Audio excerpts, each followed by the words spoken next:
네, 이원석 검찰총장님이 이제 음. 최근 측근들에게 김건희 여사의 이 명품백 수수 의혹과 이재명 대표의 이 대북 송금 의혹 등 현안을 임기 내에 이제 직접 마무리하겠다라는 의지를 피력한 것으로 전해졌는데요. 이 강신업 변호사님, 이 부분 앞으로 어떻게 진행될 것으로 보십니까? 그래서 요거를 이제 바라보는 시선이 사람마다 달라요. 네. 반기냐 방탄이냐.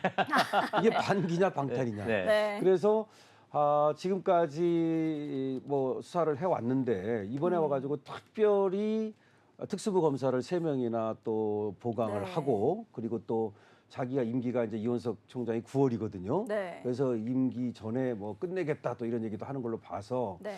이것이 지금 검찰에서 이 송경호 중앙지검장도 그렇고 사실 교체설이 나왔었거든요. 그래서 지금 민주당이 총선에서 압승하고 그러니까 윤석열 대통령에 대해서 반기를 드는 것이다라는 한쪽에 지금 시각이 있고 한쪽에서는 어차피 특검을 할 거니까 특검하기 전에 검찰에서 수사를 하려고 하는 것이다. 이거는 이제 민주당에서 오히려 면죄부 주려고 이런 수사 신용하는 것이다. 또 이렇게 바라보는 시각이 있습니다. 네. 근데 저는 그것을 뭐 반기냐 방탄이냐 이렇게 바라볼 건 없고요. 네. 사실은 그렇습니다. 김건희 여사의 이 수사를 할 필요성이 있느냐. 수사는 필요성이 있어야 되거든요. 첫 번째. 네. 그리고 또 그 범죄 혐의점이 있느냐. 이제 이건데 사실은 김건희 여사는 처벌할 수가 없어요. 네. 설사 명품백을 받았다 하더라도 네. 이것을 부정부패 방지법, 김영란법으로 처벌할 수가 없거든요. 오. 그리고 또 대통령께서는 그 받은 사실을 알고 네. 그럼에도 불구하고 돌려주지 않았다. 뭐 그래 좀 문제가 되는데 네. 그렇다 하더라도 대통령은 형사소출을 할 수가 없어요. 임기 내에.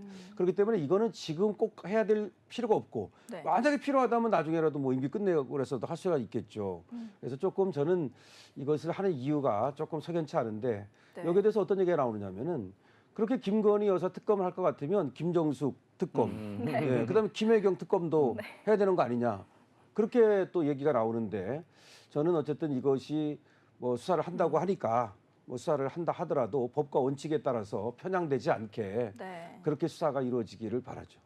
네, 그럼 김세희 대표님은 혹시 이게 또 임기 내 수사를 마무리하겠다라는 검찰총장에 이어서 이 검찰이 김건희 여사의 이 명품백 수수 의혹을 수사하는 팀에 특별 수사를 무려 이 3명이나 네. 더 검사를 투입한 것으로 전해졌거든요. 네. 형사부, 이 반부패 수사부, 공정거래 조사부, 범죄수익 환수부 이렇게 검사가 각 1명씩을 구성을 쭉 한 거예요.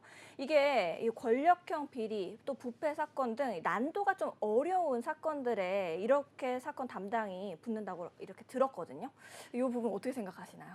솔직히 이게 저는 사실 이제 법조반장 출신이라서 네. 한데 이게 그렇게 특수부가 어려운 사건이 이게 아니거든요. 뭐 어려운 네. 사건입니까? 굉장히 단순한 사건입니다. 말 그대로 그 최재형 목사가 디오로백을 네. 본인이 함정 수사로 몰카를 달아서 그냥 준 사건, 그게 끝입니다. 네. 거기에 무슨 뭐 글쎄 복잡다단한 뭐 기업의 뭐 분식회계나 뭐 이런 거 하고 열심히 취재하던 열심히 그런 걸 네. 수사하던 특수부 검사가 전혀 필요가 없습니다, 사실. 글쎄 말이에요. 이게 말이 안 되는 거라서 이거는 사실 미안한 얘기지만 제가 뭐 당연히 저는 뭐 이제 그 사법고시랑 이런 걸 로스쿨을 못 나왔기 때문에 당연히 저는 수사권이 없지만 이건 제가 수사해도 할 수 있습니다. 솔직히 미안한 얘기지만. 네, 근데 네. 이거는 내가 볼 때 이건 좀 약간 저는 아까 우리 강신업 변호사님께서도 정말 잘 지적을 해주셨는데 네. 임기가 정말 얼마 안 남았어요. 얼마 안 네. 남았는데 이거를 마무리 짓겠다? 이게 좀 약간 저는 글쎄 좀 말이에요. 걱정스러운 부분이 예. 굉장히 많다. 이게 네. 그러니까 특수부 검사들을 대거 투입하는 것도 예. 좀 약간 느낌이 이상하고 예. 너무 단순한 사건이잖아요. 글쎄 이건 말이에요. 근본적으로 네. 이건 이미 사건이 성립이 안 되는 게 네. 함정 수사입니다. 함정 사실 미국에서도 사실 미국에서 함정 수사가 있어요. 예를 들면 어떤 거에 보면 여경이 네. 일부러 야한 옷 입고 성매매를 네. 부추기고 그걸 함정 파티. 근데 대한민국에서는 그게 불법입니다. 함정 네. 수사가. 근데 지금 딱 함정 취재를 했기 때문에 이건 어차피 성립이 안 되는 거기 때문에 정말 그런 쪽으로 마무리를 짓겠다는 건지 네. 그거에 대해서 좀 많이 걱정이 되는 부분이 좀 많습니다. 글쎄 반부패 수사, 공정거래 수사, 네. 범죄 수익 환수.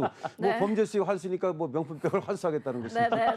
사실 그 명품백이라고도 하면 안 되고 네. 조그만 그 장지갑이죠, 파우치인데, 장지갑. 네. 그 장지갑. 장지갑인데 제가 이제 그때 이 얘기가 나왔을 때 최재형한테 제가 소위 분노해가지고 네. 제가 김건희 여사 그 또 팬클럽 회장으로 복귀하면서 제가 이제 던지기 수법이다. 그래가지고 이거는 던지기 수법이지 지금 네가 갖다 놓고 간 거지 받은 것도 아니다. 그렇게 이제 얘기를 했었는데요. 네. 이거는 사실은 어떻게 보면은 이걸 가지고 우리나라에서 그렇게 여사님을 갖다 물어뜯는다는 것이 정말 정치적으로 후진적이다 저는 그렇게 보고요. 네. 오히려 지금 최재형 목사에 대해서 스토킹 처벌법으로 또 조사가 이루어지고 있습니다. 네. 그리고 또 의기에 의한 공무집행 방해 혐의로 이거에 대해서도 이번에 이제 수사를 한다는 거니까 자, 네. 누가 잘못한 것인지 이걸 좀 확실히 밝혀서 네. 최재형이 나쁜 사람이라는 걸 좀 확실히 밝혔으면 좋겠습니다.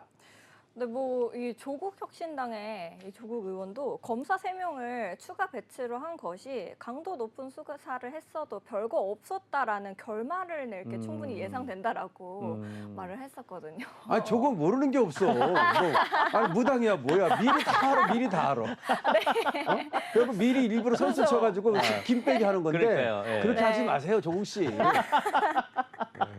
이게 지금 TV에서 네. 이렇게 나가는 거죠? 네. 네. 아니 뭐 내가 씨라고 했으니까. 또 진땀이 제가 좀 나거든요. 네. 알겠습니다. 근데 제가 네. 그 TV에서 이런 거 얘기해도 되는지 모르겠는데 네. 이거 MBN 채널에 네. 또 유튜브로 동시에 하다 보니까 또 슈퍼챗이 좀 제가 잠깐 네, 좀 네, 이제 MBN이 잘 돼야 또 저희도 다 잘 그렇죠, 되니까 그렇죠. 네. 슈퍼챗을 좀 읽도록 해보겠습니다. 잠깐 네, 읽겠습니다. 네, 네, 이하빈님께서 네. 읽지 말래요? 네, 네. 읽지 말래요? 알겠습니다. 읽지 말래요. 네. 읽지 말랍니다. 네, 아유, 네, 우리 그렇습니다. 고맙습니다. 네. 아무튼 알겠습니다. 감사합니다. 네. 함정 취재를 직접 이렇게 하실 뻔했는데요. 우리 다음 이슈로 바로 넘어가 보도록 네. 하겠습니다.